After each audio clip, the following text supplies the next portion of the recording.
Hola amigos, bienvenidos a un nuevo ASMR en la que voy a leer El Audaz, el capítulo 4, la escena campestre.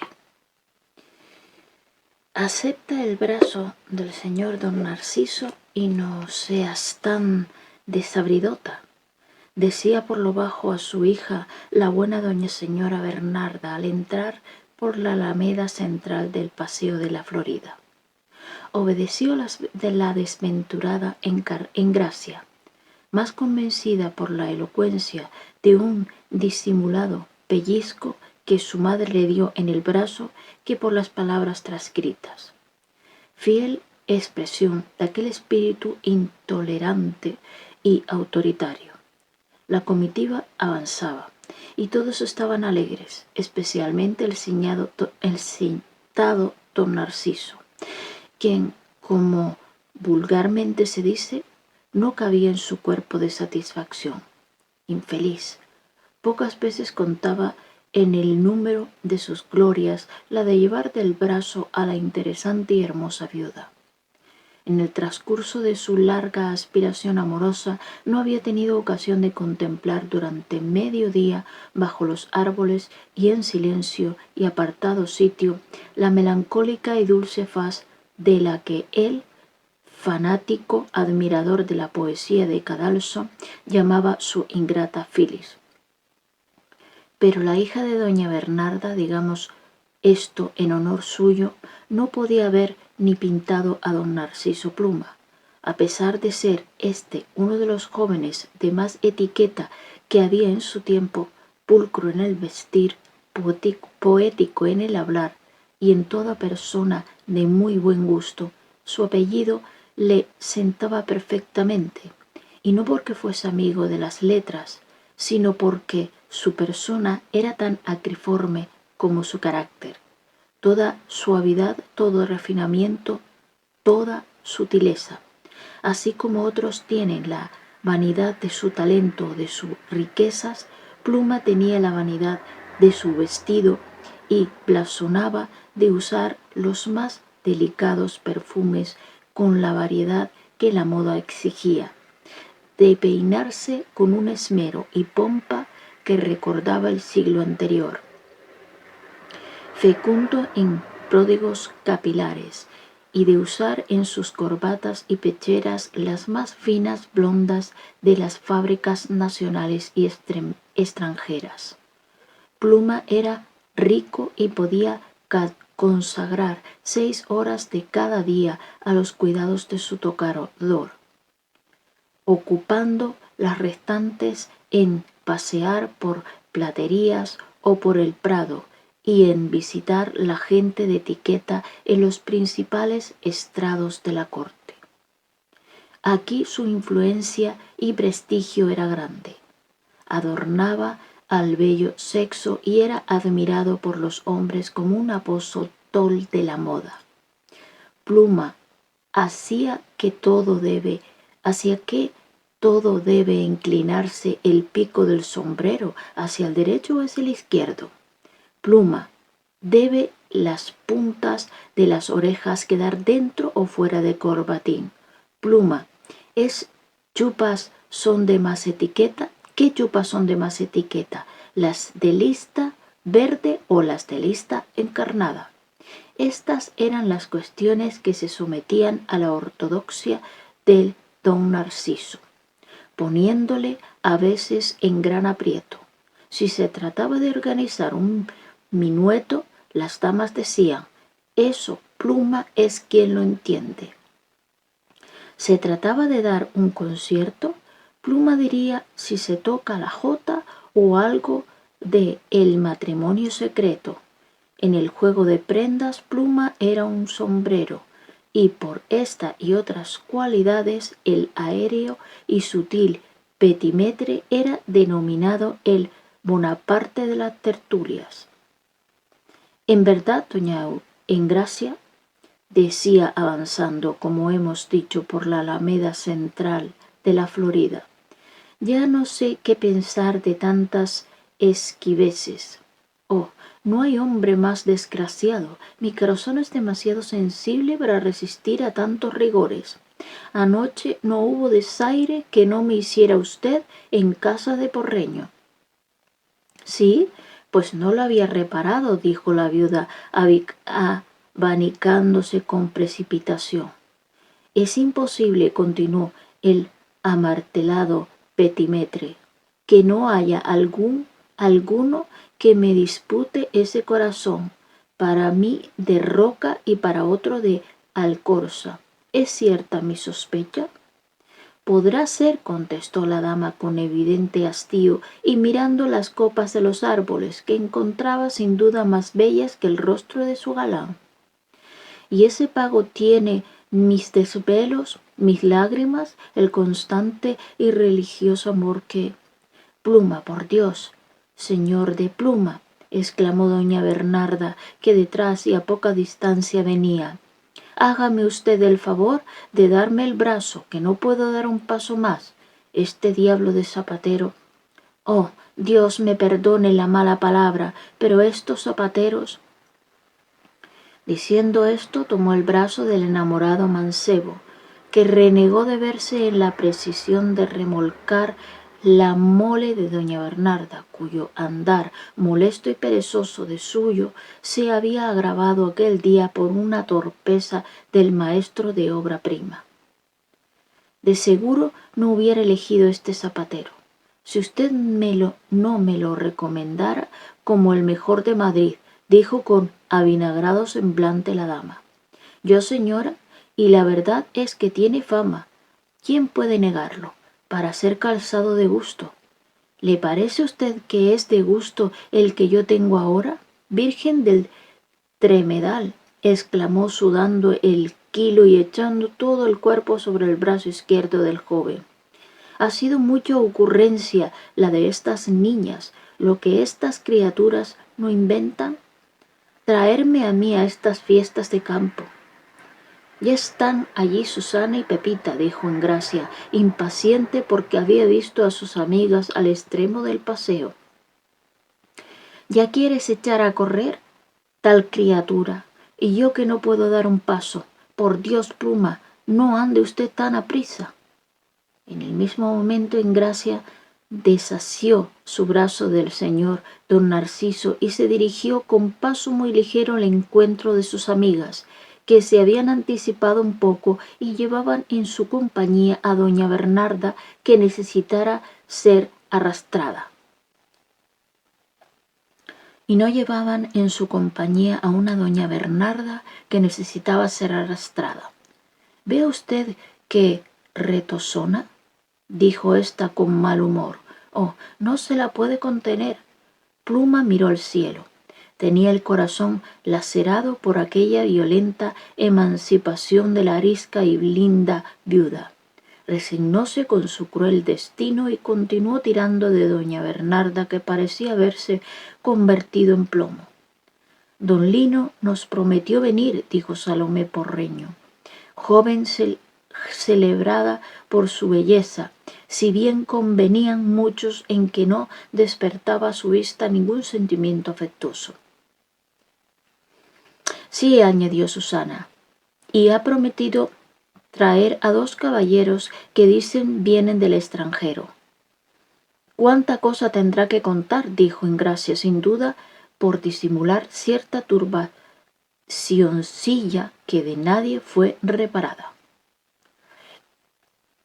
Daremos a conocer sucesivamente, conforme el diálogo lo exija, a estas damas y a las demás personas que concurrieron a aquella memorable escena campestre. Ya nos es conocida doña Bernarda, con su hija, y el nunca bien ponderado Pluma, flor de los Petimetres. Además estaba allí doña Susanita Cerezuelo, doña Salomé Porreño, jóvenes ambas que pertenecían a las más esclarecidas familias. También era ilustre, aunque no tan bella como sus 3 amigas, Pepita Sanahúja, poetisa fanática por Meléndez, la cual deliraba por la literatura pastoril, y completaban la fiesta una dama acartonada y severa de la familia de Cerezuelo y un tal don Santiago, marqués de no sabemos qué, hombre de edad madura e incurable idólatra del bello sexo. Algunas de estas personas tendrán participación muy principal en sucesos de esta historia. ¿Puede nada compararse a la hermosura del campo?, decía doña Pepita cuando eligió el sitio de reposo. Se sentaron todos sobre la hierba. Y eso que aquí no vemos más que un mal remedo de los prados frescos y alegres de que hablan Garcilaso y Villegas. Aquí ni ovejas con sus corderos saltones y tímidos, ni pastores engalanados y discretos, aquí ni arroyos que van besando los pies de las flores, ni dulces son de los caramillos repetidos por la selva, ni... Yo creo que es preciso tomar una determinación, dijo Engracia riendo. ¿Qué? Prohibir que se hable de cosas pastoriles. Si ésta nos va a empalagar todo el día con sus callados, sus recentales y arroyos, excusado es haber venido aquí y no habernos reunido en una academia. Ay, Pepa, es verdad lo que ésta dice, declaró Susanita. Olvídate hoy de tus libros y deja en paz a los pastores. Ay, hija, dijo la literata, con notable mal humor, vuestro prosaísmo tiene disculpa allá en las casas de Madrid, pero aquí, en presencia de la naturaleza, debajo de estos árboles, no sé cómo os dan ganas de exclamar. Mira, Delio, yo tengo un corderillo blanco, de rojas manchas salpicado, cuya madre, al dejarle en un tomillo, murió de un accidente no esperado. Aplíquele a otra oveja. Jesús, exclamó Engracia interrumpiéndola, esto no se puede soportar. Ya tenemos el pastoreo en campaña. Pepa, por Dios, no nos aburras ahora con tus zagalas y caramillos. No puedo prescindir de mi inclinación. El prosaísmo no ha entrado todavía en mi cabeza, contestó la apasionada de Menéndez con un mohín desdeñoso. La verdad es que no hay tormento mayor que la superioridad de cultura y de gusto. Yo no sé, observó la de Cerezuelo, de dónde han sacado los poetas esas pastoras que pintan tan finas con tales vestidos y modales. Yo he vivido en el campo y no he visto en medio de los rebaños más que hombres safios, tal vez menos racionales que las reses que se cuidan. Ah, es mucho cuanto la tal poesía pastoril, dijo Engracia, complaciéndose en mortificar a su discreta amiga. Y cuando se dice aquella ternuras y se ponen a llorar junto al tronco de una encina, diciendo tales tonterías que no se les puede aguantar. ¡Qué proicismo! ¡Qué deplorable gusto!, dijo la poetisa en tono despreciativo. No comprender la sutileza de la ficción, pero a bien que estamos acostumbrados a oír disparates. Pluma, ¿le gusta a usted la poesía pastoril?, preguntó la de Porreño al atontado Petrimetre, que después del acarreo de doña Bernarda había cogido el suelo con mucha gana. ¿Qué pienso?, contestó perplejo entre aparecer prosaico, renegando de la poesía, o incurrir en el desagrado de la viuda, emitiendo una opinión contraria. Pienso es cuestión delicada. El buen gusto de nuestra época, añadió, tratando de pasar por erudito y agradar a todos los presentes. El buen gusto de nuestra época exige que esa cuestión sea estudiada con detenimiento. Yo he leído a Longo, Anacreonte, Teócrito, Gesner, Garcilaso, Villegas, y es fuerza confesar que hicieron églogas muy buenas. estos de hoy no les llegan a la suela del zapato, y así puedo decir que la poesía pastoril me gusta y no me gusta, según y cómo, pues ya ustedes me entienden. Nos ha dejado enteradas, dijo Engracia, y es lástima que no recuerde lo que decían esos señores, Hongo, Áncrote, Pancracio, para que se le cuente se por ve a Pepita. Pluma miró al cielo y apuró la burla sin atreverse a decir palabra. Mientras el elemento joven se expresaba de este modo, el marqués, doña Bernarda y la dama acartonada y severa, que dijimos era de la familia Cerezuelo, habían formado corrillo aparte y trataban de muy diferente asunto. Es de advertir que aquella dama, de quien hasta ahora no conoce el lector ni el nombre, era mujer de muy elevado espíritu, y no porque fuera literata en la forma y modo de Pepita Sarajuja, sino porque tenía pretensiones de desempeñar en el mundo un papel importante, influyendo en los negocios de Estado con su intriga y sus consejos. El ideal de la señora doña Antonia de Gibraleón era la princesa de los Ursignos. En vida de su esposo, que había sido consejero de Castilla, trataba a los personajes más eminentes de la corte de Carlos III y Carlos IV, y en su casa hallaba a la gente grave de entonces un punto de reunión donde dar rienda suelta a la chismografía política. Ella había fortalecido con el frecuente trato de los tales eminencias su aptitud para el gobierno de estos reinos. Como solía decir, y más de una vez trató de poner en práctica su talento, urdiendo cualquier intriguilla en las antesalas de palacio. Si bien el éxito no correspondió a sus esperanzas, cuando la política estaba en los camarines y en las alcobas, el papel de estas matronas era de gran importancia en la vida política. Hoy las riendas del Estado han pasado a mejores manos, y las Maintenon y las Tremouille viven condenadas a presidir donde el rincón de una sala de baile, bostezando de fastidio las piruetas de sus hijas y los atrevimientos de sus futuros yernos. Doña Antonia de Gibraleón tuvo la desgracia de nacer un poco tarde, y solo sirvió para que el siglo XIX tuviera pruebas vivas del carácter de su antecesor. Nunca había logrado su objeto, nunca tuvo parte en los reales consejos, que fue la aspiración de toda su vida. Pasaba ésta devorada por el fuego de su propia inteligencia, encontrando todo muy malo y creyendo el mundo cercano a su perdición, porque ella no era llamada a dirigirle.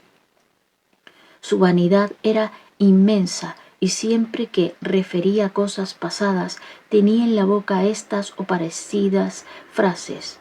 Aranda me dijo, yo le dije a Floridablanca, con Campomanes me preguntó si Equilache hubiera seguido mis consejos. ¿Con qué tenemos guerra con el inglés?, preguntó el marqués, deseoso de oír la opinión de doña Antonia sobre tan importante asunto. Están los negocios en tales manos, contestó la diplomática con afectación, que no digo yo que con el inglés, pero hasta con el ruso hemos de tener guerra. ¡Ay!, exclamó doña Bernarda, introduciendo su opinión en el elevado consejo del marqués y doña Antonia. El mundo está tan revuelto que no sé a dónde vamos a parar con tanta herejía. Este hombre que anda de seca en Meca, trastornando los reinos, ese señor Napoleón es el mismo Patillas en persona, que todo lo enreda. Yo no sé cómo le dan un escarmiento a esa buena pieza. Qué malo está todo, dijo el marqués. Dios quiera que no nos metan a nosotros también en guerra. Mire usted, señor marqués, dijo la de Gibraleón con la gravedad de un jovellanos. Mientras subsistan los tratados que han celebrado con Bonaparte el ministro Godoy, estamos con un pie en la paz y otro en la guerra. ¿Quiere usted que le diga mi opinión? Pues España debía de entrar en relaciones con Pitt y unirse a la Inglaterra por los mártires de Alcalá, doña Antonia, exclamó doña Bernarda, interrumpiendo la profunda opinión de la diplomática. No me hable usted del inglés. Ese es peor que todos. No quiero nada con esos luteranos ateos. Que Mahoma cargue con ellos. Sin embargo, Albión, declaró doña Antonia, picada de la estrafalaria interrupción de aquella mujer profana ajena a los grandes secretos de la diplomacia. Albión es un país poderoso y los ingleses muy buenos hombres de estado. Mi esposo tenía relaciones con Pitt el mayor y con Buque, y yo misma he tratado aquí en Madrid a... Por Dios, Antoñita, replicó con evidente horror doña Bernarda, ¿usted ha recibido en su casa a esa gente anglicana? Yo tengo idea de que todos son perdidos, charlatanes y mentirosos. No hay más que oírles aquella lengua estropajosa para conocer que no puede hablar verdad. ¡Qué horror!, dijo la diplomática, riendo de la ingeniosa ignorancia de su amiga. Es indudable que los ingleses saben lo que se hacen, añadió el marqués, para que la de Gibraleón comprendiera que él también sabía quién era Pitt y Lord Chatham. ¿Y el inglés va contra Napoleón?, preguntó impaciente doña Bernarda, ya interesada en la política europea. Son enemigos a muerte, repuso doña Antonia. Ellos todos son uno, el hambre y la necesidad, pero que se entiendan allá en París y en Francia y no vengan a resolver a España, que muy bien nos estamos aquí sin batallas, pues el otro que se viene llamando emperador porque le ganó a los turcos esas batallas de Mostrenco y no sé qué, de qué habla tanto la gente. De Marengo querrá usted decir, apuntó doña Antonia riendo de muy buena gana. En cuanto a los turcos, no creo que estuvieran en esa batalla. No entiendo yo de esas retóricas. Lo que es el tal señor Napoleón sí que es una buena pieza. El padre Corchón, que es el que me ha contado las diabluras de ese hombre, no le llama sino Nembrón o no sé qué.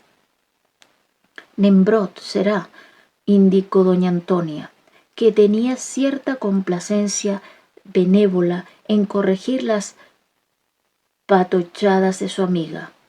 Ahí viene el abate Paniagua con 2 caballeros, dijo el marqués señalando al extremo de la alameda donde se distinguían los 3 personajes indicados. Ya está ahí don Lino, añadió la de Cerezuelo. Y vienen con él otros 2, observó Engracia, tratando de disimular la turbación que, merced a sus esfuerzos, por ninguno fue notada. Me parece que a uno de ellos lo he visto yo en alguna parte, dijo Salomé. Aquel más bajo, el de alta estatura, me es desconocido. Hola amigos, continuamos con la lectura que tuve que dejar a medias para dejar descansar la garganta, grabar otro vídeo, dejar otro grabando, que se está grabando durante casi hora y media. Y aquí lo que están viendo es la bici estática y colgadas unas bandas elásticas que están algo húmedas, terminando de secarse. Bueno, pues nada, seguimos. Madamas, dijo don Lino al llegar con sus 2 amigos frente al grupo. Tengo el gusto de presentaros a estos 2 caballeros que, aunque españoles de nacimiento, hace muchos años que viajan por el extranjero y han visto todas las cortes de Europa. Ahora vienen a Madrid y me han sido recomendados para que les enseñe las cosas de esta villa, dándoles a conocer en los más célebres estrados. Nosotros, afirmó Leonardo, ya desde este momento podríamos marcharnos, asegurando delante de tanta hermosura que habíamos visto lo mejor de Madrid. Pero más que a partir este conocimiento que a don Lino debemos nos induce a quedarnos. ¿Y qué les parece a ustedes esta corte?, preguntó el marqués. Oh, deliciosa tónica. Ya está esta gente bastante adelantada, contestó Leonardo. Las comidas, así tal cual, pero las casas veo que ya se adornan con cornucopias y lunas y van desterrándose las armaduras y los cuadros. ¿Y no les sorprende la belleza de las madrileñas?, preguntó Pluma, deseoso de entablar con el forastero un diálogo que le permitiera sacar a relucir su rico arsenal de conceptos y frases galantes. En Madrid no hay hoy una cara que se pueda mirar. ¡Qué fealdades! ¡Qué groseros ademanes!, dijo Leonardo. Es cierto, eso será a favor, dijeron las damas, sin comprender el sentido de la aparente barbaridad que acababan de oír. ¿Cómo? ¿Que no hay hermosuras?, dijo Pluma con afectado enojo, pero en realidad contento de que el joven forastero, cuyo expansivo y simpático carácter podría agradar a las demás, se rebajase en el concepto de éstas por su falta de galantería. No, dijo Leonardo, hoy en Madrid no hay hermosuras. Toda está en Florida. Ay, lo decía usted murmuró Salomé, la última que comprendió tal culta y alambicada fineza. Pluma, dijo la de Cerezuelo, ¿tiene usted el olor de azahar? Oh, sí, ¿cómo podía olvidárseme?, contestó el petimetre sacando oficiosamente varios pañuelos y oliéndolos uno tras otro. Este es clavel, este es jazmín, aquí está el azahar. Y se lo dio a la joven, que no bien hubo aspirado la esencia, se volvió hacia el marqués diciéndole: Señor marqués, ¿ha traído usted las pastillas? ¿Las quiere de fresa, de goma, malvavisco, de rosa o membrillo?, dijo el viejo sacando una caja en que estaba aquel arsenal antiespasmódico refrigerante. De rosa, contestó la dama tomándola. Mientras este diálogo y otros parecidos tenían lugar en el primer corrillo del grupo, en el segundo la diplomática hacía a Muriel la siguiente pregunta: ¿Y cómo han dejado ustedes ese mundo? ¿Qué se dice por allá del Tratado de San Ildefonso? ¿Está todo tan revuelto como parece desde aquí? Sí, señora, contestó Muriel. Lo más doloroso es que por la torpeza de Godoy nos veremos comprometidos en una guerra con Inglaterra, que ya anda en persecución de nuestros barcos. Napoleón prepara una nueva campaña contra Austria y Prusia. Ya me lo presumí, prosiguió doña Antonia, satisfecha de ver que la conversación se remontaba a la altura de su talento. El año pasado, por este tiempo, dije que Napoleón no se contentaba con ser primer cónsul, sino que aspiraba a puesto más alto, y acerté. Hace tiempo que le veo emprender una nueva campaña, y no me equivoco. Ciertamente que no.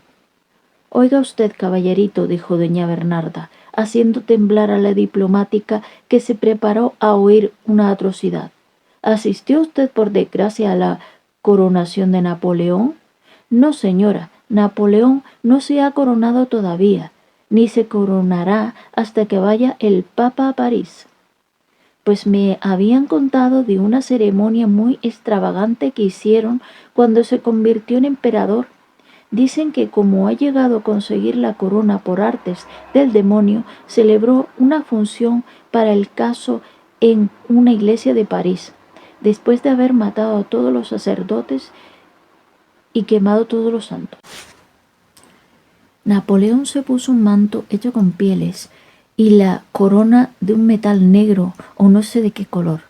Después de haber hecho la parodia de quien dice una misa, alzando con cáliz un vaso lleno de brebajes. Hizo varias cabriolas y un paje vestido de demonio alzaba la cola. Luego las damas, todas muy deshonestas y sin cubrirse, adornaron un cabrón que había puesto en el altar y todos bailaron con gran algazara haciendo tales gestos. Jesús, qué cosa más horrible, qué indecencia, exclamaron las damas. ¿Quién le ha contado a usted esos despropósitos?, preguntó la diplomática, avergonzada de los dos forasteros, que los dos forasteros oyeran tales majaderías. En eso no debe de haber exageración, dijo Pluma, adoptando como siempre el justo medio.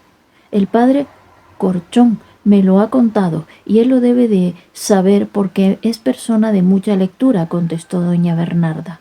Señora, dijo Muriel con gravedad, parece increíble que haya en estos tiempos superstición bastante para creer tales cosas. Ese padre Corchón que se lo ha contado a usted debe de ser uno de esos frailes soeces que se gozan en turbar el ánimo de las personas sencillas, llamándolas de supersticiones y extraviando su entendimiento con errores estúpidos.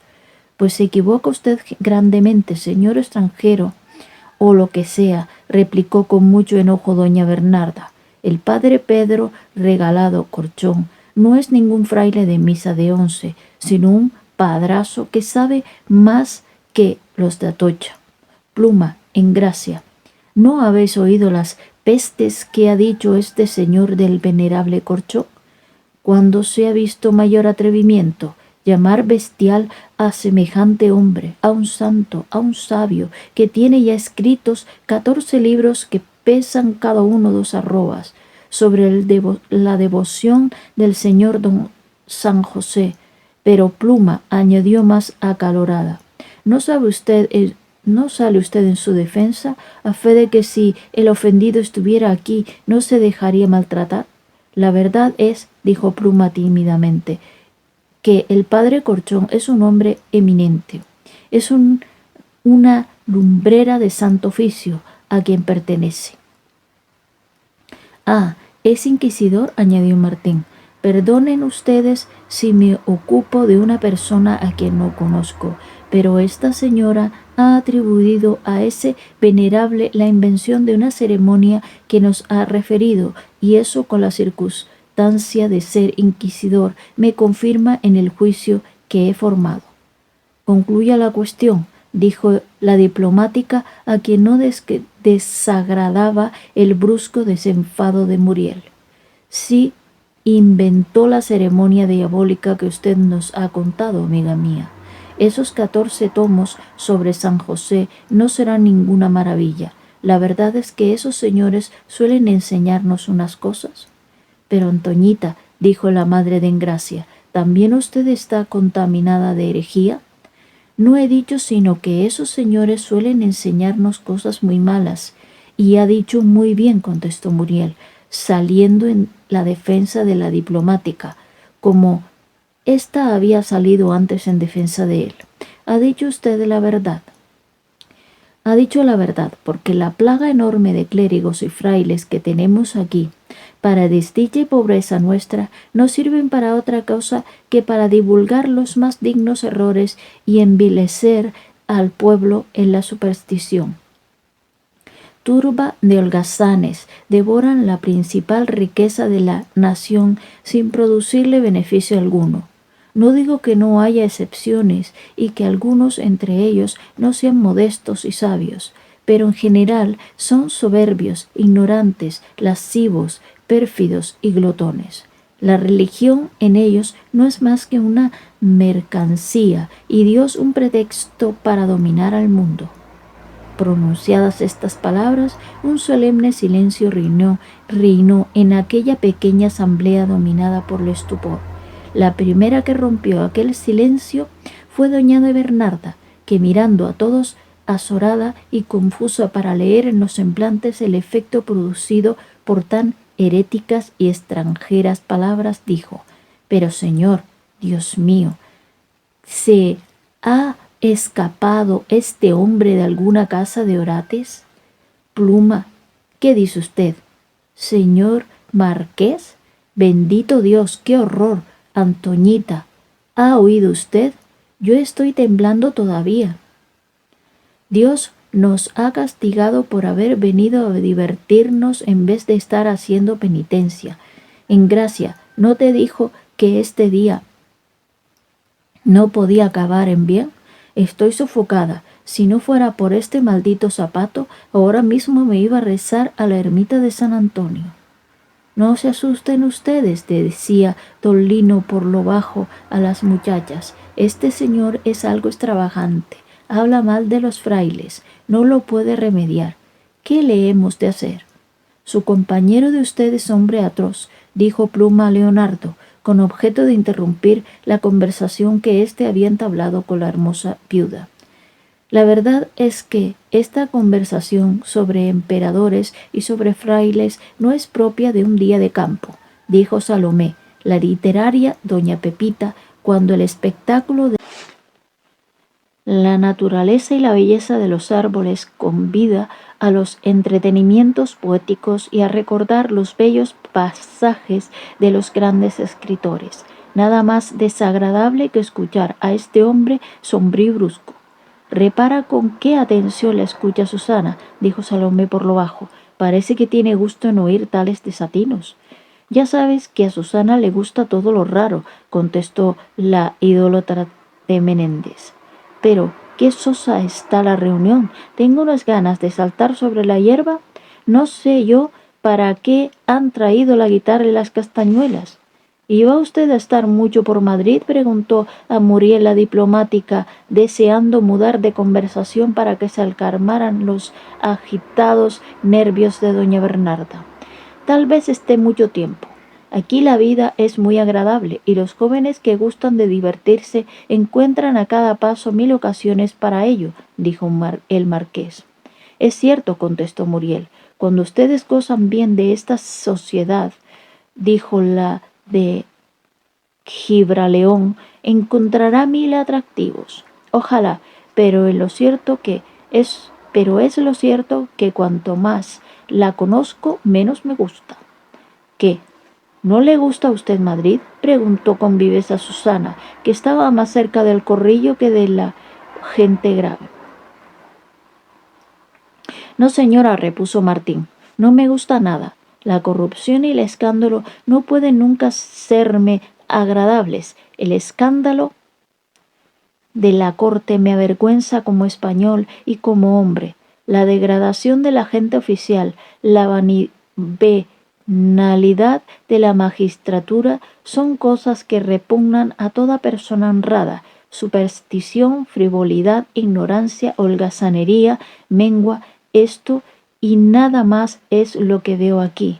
Por un lado se me presenta una aristocracia superficial, sin talento, sin carácter, o envilecida a los pies del trono, o rebajada en contacto con la plebe. Solo se ocupa en indignas aventuras o en bárbaros ejercicios. Los jóvenes de esa clase no pueden ser más dignos de desprecio. Ni las armas ni el estudio tienen para ellos atractivo, y solo en modas ridículas y en toda clase de necesidades buscan pasatiempo. En las clases acomodadas hallo iguales vicios y una inmoralidad nunca vista. Cree que son buenos porque son devotos y juzgan que un imbécil fanatismo les absuelve de todo. Por otra parte, veo en un clero que se encarga de sancionar tanta miseria con tal de tener a la sociedad entera bajo sus pies, y entre tanto solo en la plebe hay un resto de nobleza y de virtud. Hoy la plebe, con todos sus vicios, vale más que las otras clases, y con ella simpatizo más, no solo por lo que en ella encuentro de bueno, sino porque aborrece todo lo que yo aborrezco.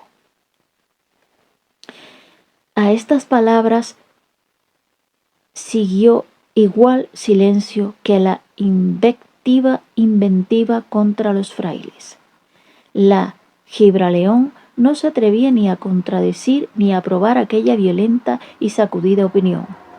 No dejaba de agradecerle a la atrevida verbosidad del filósofo, aunque no practicaba de sus ideas.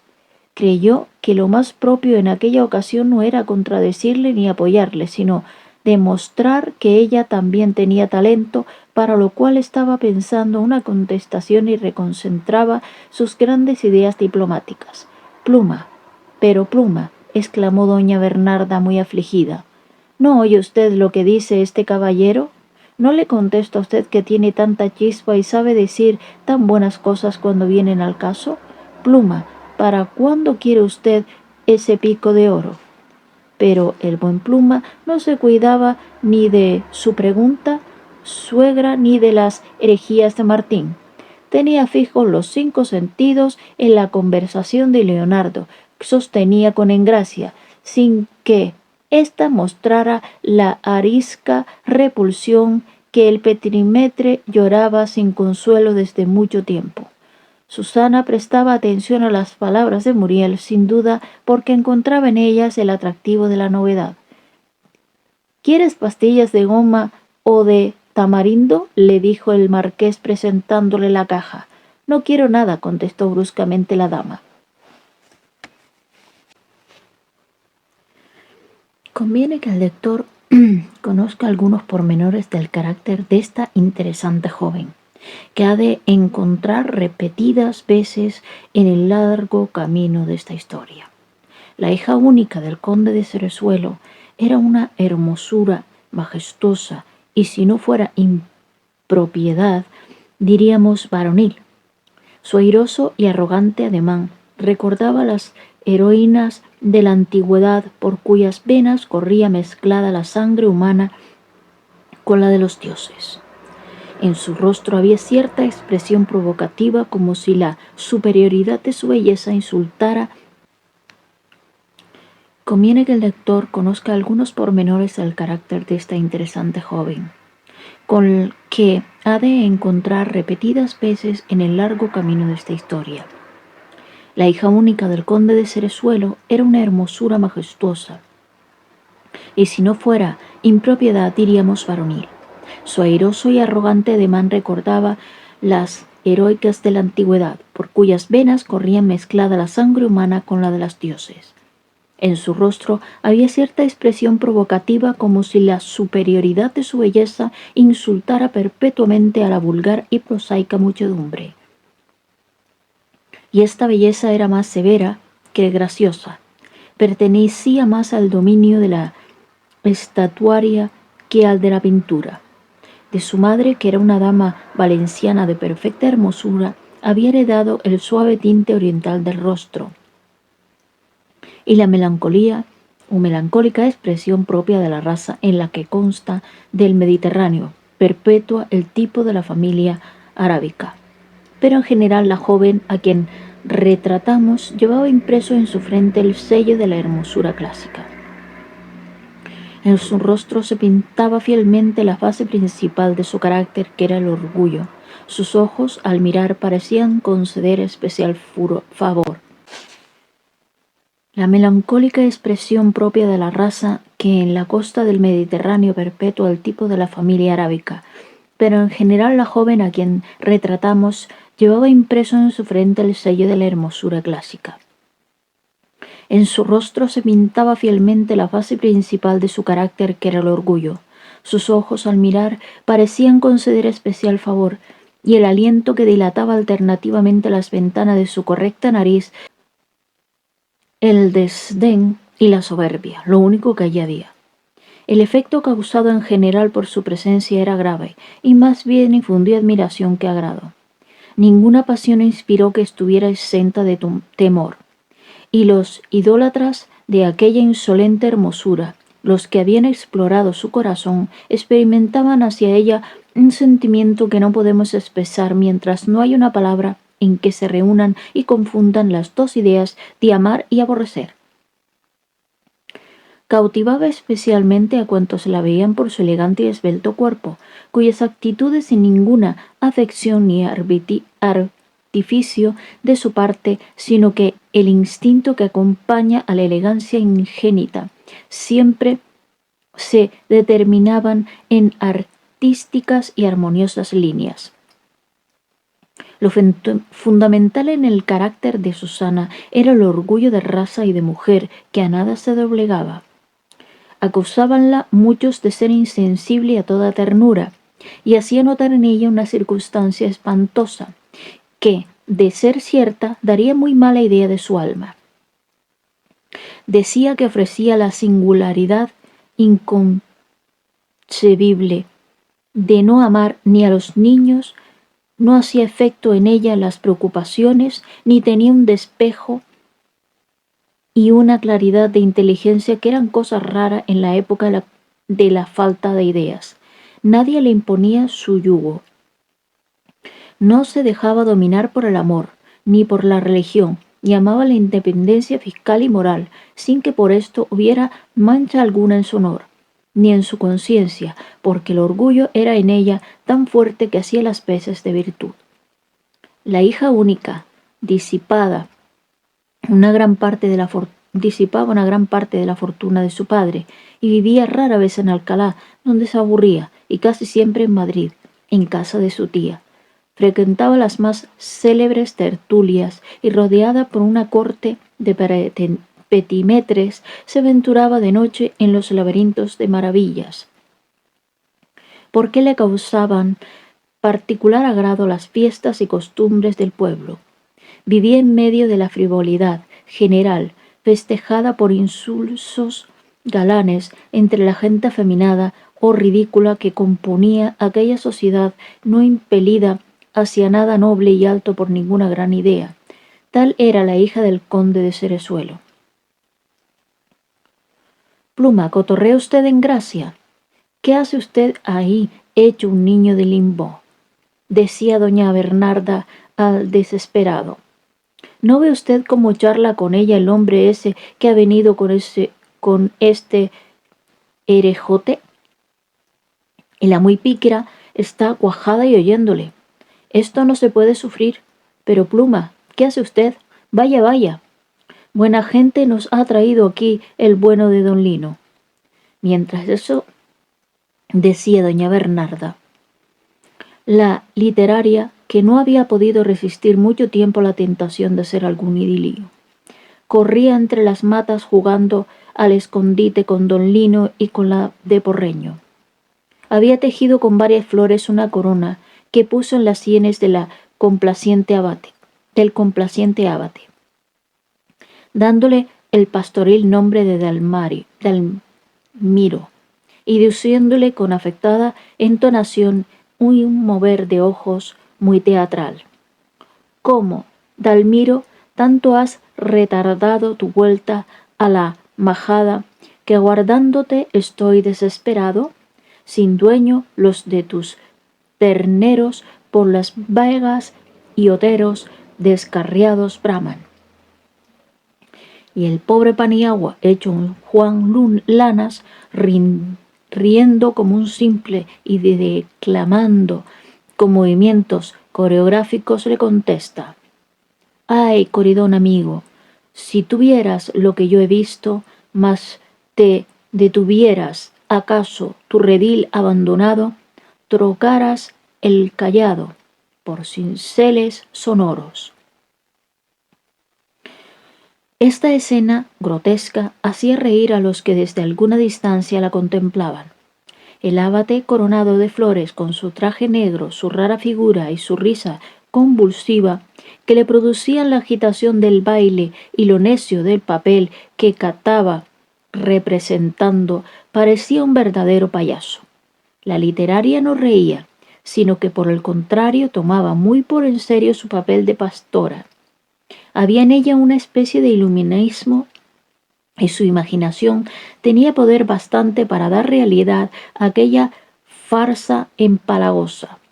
Alguien decía que estaba demente. Su manía la extravió aquel día hasta el punto de fingir que parentaba un rebaño, y don Lino fue tan sandiamente bueno que se prestó a hacer el papel de oveja, y era cosa que inspiraba a la vez risa y compasión oírles balar sobre las ramas imitando con prodigiosa exactitud el manso animal. Dos pajes que hasta entonces se habían mantenido a respetuosa distancia sacaron de dos enormes cestas la comida, hábil y suntuosamente preparada de casa del tío de Susanita. Los corpulentos saques preñados del mejor vino de Yepes y de Maltepeñas salieron en compañía de las olorosas magras, que bien pronto ocuparon hasta media docena de grandes fuentes de plata. El agua serena, limpia y sutil de la fuente del berro transpiraba por los poros de grandes alcazarras, y los dulces, las pastas, las tortas y las frutas puestas en vistosos canastillos alegraban la vista y el estómago. Un paje tendía los manteles sobre el césped y en las manos de otro resplandecían un puñado de tenedores de plata que, a estar en la diestra del febeo Pluma, le hubieran asemejado al dios Apolo esgrimiendo los rayos del sol. Empleamos esta figura porque algo parecido cruzó por la mente del aturdido joven en aquellos momentos. Él hubiera descargado 1000 rayos sobre la frente de Leonardo, cuya conversación con doña Engracia tocaba ya los peligrosos límites de la familiaridad. Don Narciso, durante la comida, que no relataremos porque los pormenores culinarios de la fiesta nada han de influir en los sucesos de esta historia, recordaba que ha visto el semblante de su improvisado rival en alguna parte. Por más que se calentaba la cesera, no podía recordar dónde le había visto. Al fin creyó recordarlo y dijo: «Señor don Leonardo, aquí estaba pensando, me parece que esta no es la primera vez que nos vemos». «No sé, no recuerdo», contestó Leonardo, temeroso de que se descubriera el pastel de su supuesta condición forastera. «Sí, me parece que no estoy equivocado. ¿No vive usted en la calle Jesús y María?» «Yo, qué disparate. Jamás supe dónde está esa calle», dijo Leonardo, esforzándose en aparecer sereno y consiguiéndolo sin gran trabajo. «Qué casualidad, pues he visto allí a uno que se parece tanto a usted. Yo conozco unas costureras del piso tercero que me hacen corbatas y bufandas, y algunos días que he ido allí, recuerdo, tengo una idea de cierto escándalo». «O usted me confunde con algún», supuso Leonardo, volviendo el rostro, dirigiendo la palabra en Gracia. «Pero Pluma, por Dios», dijo doña Bernarda en voz baja y tirándole de la casaca, «esa niña merece que la desuellen viva. ¿No ve usted cómo cotorrea con ese mozalbete? Ay, por el santo sudario, ¿cuándo volveré yo a fiestecitas a la Florida? A ver quién templa la guitarra, don Lino, usted», dijo una de las muchachas. Don Lino, que contaba en el número de funciones la de templar las guitarras para que otros cantasen, cogió el instrumento y, rasgueando con mucho primor, estiró y aflojó las cuerdas, dejándolo en perfecto estado. Después comenzó la cuestión sobre quién cantaba primero, y más aún sobre qué canción merecía los honores de la preferencia. «Pluma, usted; Susanita, tú. Vamos, don Lino, anímese usted, Pepita». Todos se resistían a empezar. Además, cada cual quería una canción distinta. «El frondoso», decía uno. «No, es mejor el codicioso», decía otro. «Ay, qué tontería, cantemos el Bartolillo. La urna es mejor». «Por Dios, cante la pájara pinta, Pluma». «¿No sabe usted la pájara pinta?», dijo doña Bernarda. «No, señora, si no estuviera ronco cantaría el Priache Spunti de Cimarosa», contestó Narciso, que solo admiraba la música de etiqueta. «Déjese usted esos lenguarajos. No me cante en inglés la pájara pinta, Susanita, usted». Que cante, don Narciso, dijo vivamente, en gracia, entregando la guitarra al petimetre. Oh, no, estoy ronco, no puedo. Vamos, Pluma, priache spunti, dijo Susana. Oh, sí, no nos prime usted de oír su hermosa voz, dijo Leonardo, a quien hacía en gracia señas muy significativas sobre el espectáculo que se preparaba. Por fin, que quieras que no, y haciéndose de rogar para dar más calor a la complacencia después de mil excusas y de asegurar que iba a hacerlo muy mal, Pluma tomó la guitarra, limpió la garganta, miró al cielo, luego a Engracia y entonó el Pria de Che Spunti. No podemos pintar los pasajes, los movimientos del petimetre mientras sus exprimidos pulmones y su frágil garganta se esforzaban en emitir la inmortal canción. Él quería hacerlo de un modo tan fino, tan de etiqueta, tan clásico, que se convertía en verdadera caricatura. La viuda contenía con dificultad la risa y Leonardo hacía demostraciones de gran admiración. La diplomática no podía menos que dar a entender que aquello era muy superior a la pájara pinta, y el marqués también hacía lo posible para pasar por culto, aunque en realidad prefería cualquier seguidilla. Cuando el músico concluyó, le aplaudieron a rabiar. Especialmente Leonardo, que aseguró no haber oído nunca cosa semejante. Es bonito, sí, dijo doña Bernarda, pero esa manía de cantar las cosas en inglés no es sino italiano, se apresuró a decir doña Antonia. Oh, mi padre alcanzó a Farinelli y decía que era una cosa.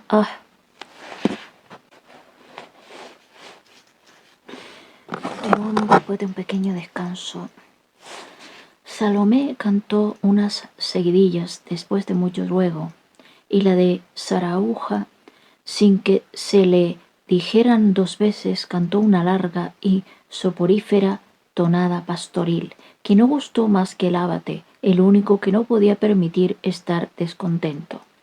Luego retosaron de lo lindo, volviendo Pepita a representar su farsa bucólica ayudada por el abate y la de Porreño. El petimetre creía haber producido gran sensación en todos, mas no en la viuda, que después de haber oído a Cimarosa estaba más arisca que nunca.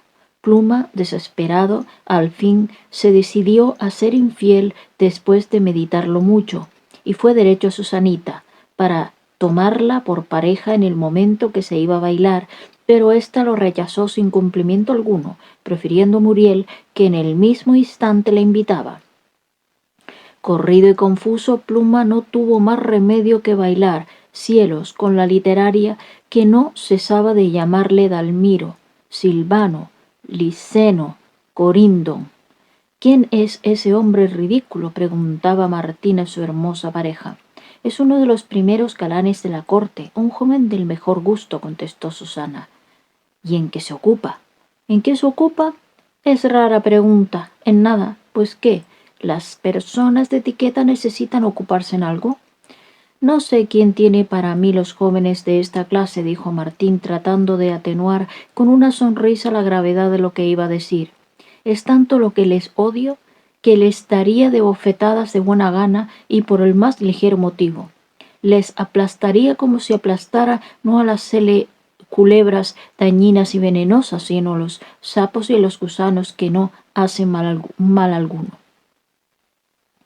La hija de Cerezuelo clavó sus ojos negros y vivos en el semblante de Muriel, escrutando con atenta curiosidad aquel carácter que se le presentaba con rasgos tan originales. «Es usted una fiera», dijo con mucha serenidad. «No», contestó Martín, «pero la frivolidad de estos preciosos ridículos me irrita. Yo soy así. Aborrezco con mucha violencia y no puedo negarlo. Hay gentes que deberían desaparecer de la sociedad». «Pues se va usted a quedar solo», dijo Susana riendo. Muriel no pudo menos que meditar un buen rato en la profunda verdad que encerraba aquella respuesta. Solo. Quisiera encontrarme frente a frente con todos los petimetres de Madrid, dijo después. Les temería tanto como a un ejército de hormigas. Veo que les tiene usted tan mala voluntad como los frailes, sin duda. El minueto comenzó y fue bailado tónicamente. Pero Pluma, decía doña Bernarda, está usted hoy hecho un majaranzas y mi hija bailando con ese Juaninreda. ¿Pero usted consiente eso? Pues digo, y Susanita con el otro, Santa Virgen del Tremedal. ¿Qué par de enemigos nos han traído el tal don Lino?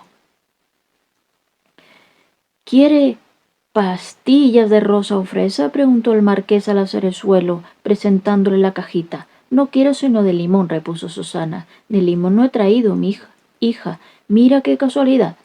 Nunca trae usted lo que yo deseo.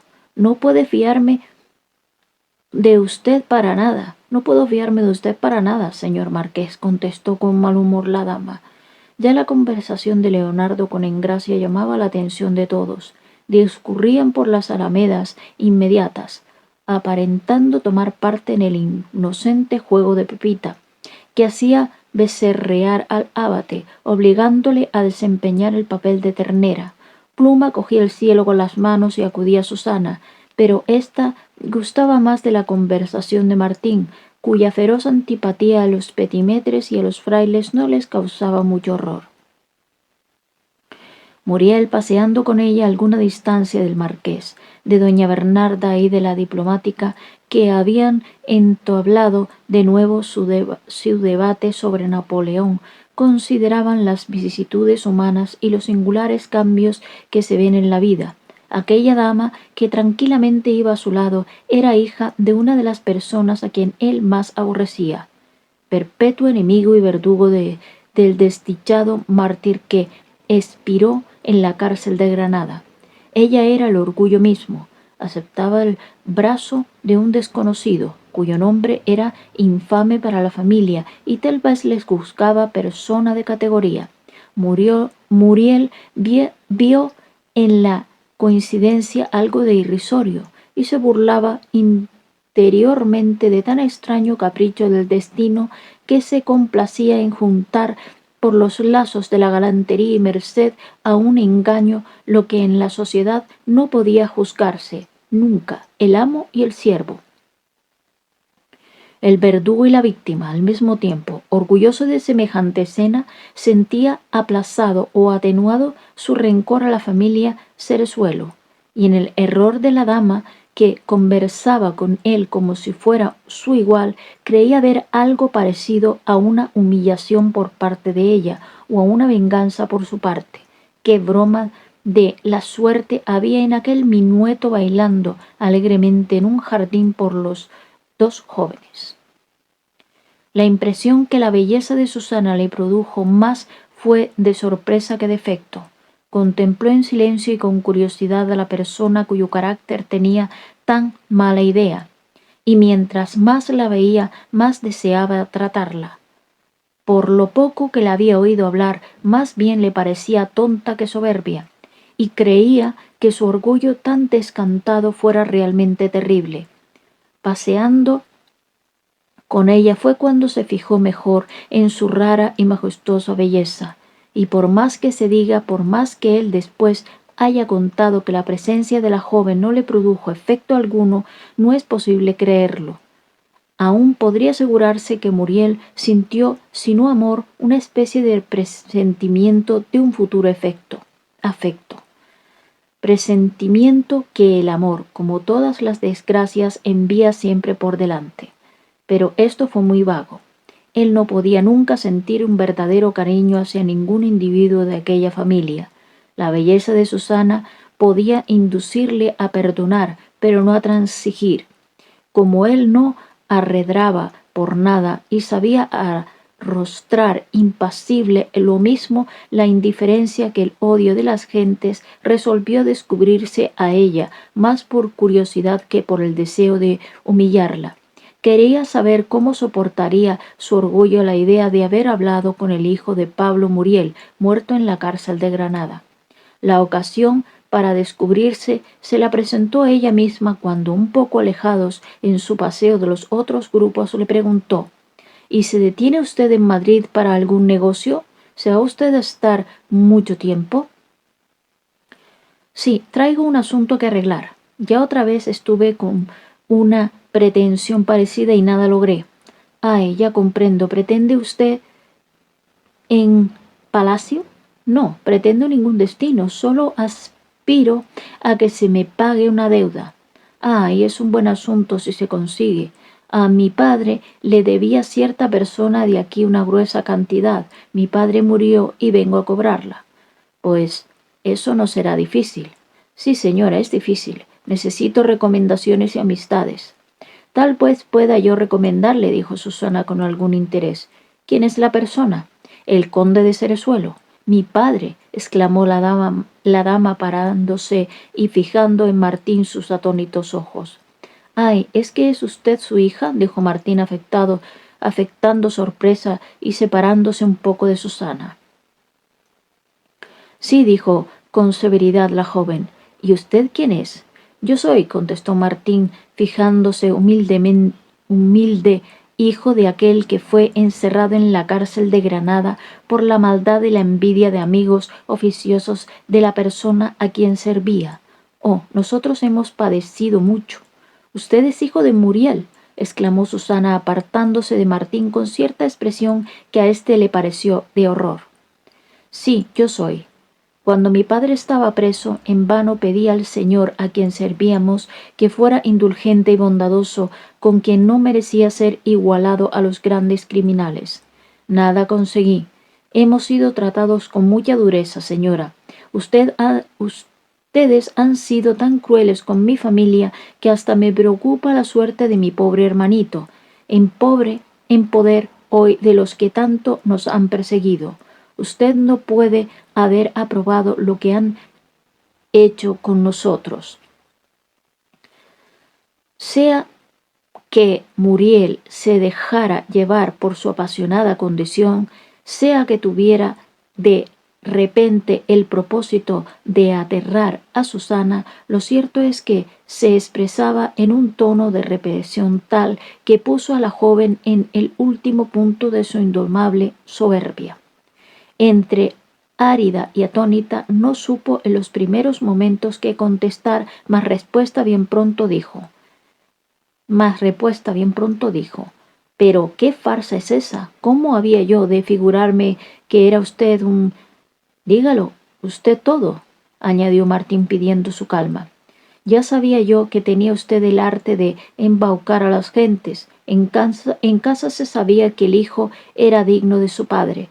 ¿Cómo ha tenido usted valor para hablarme? Es preciso no tener idea de lo que son los respetos sociales para atreverse a, solo ocultando su nombre, solo cubriéndose con la apariencia de persona.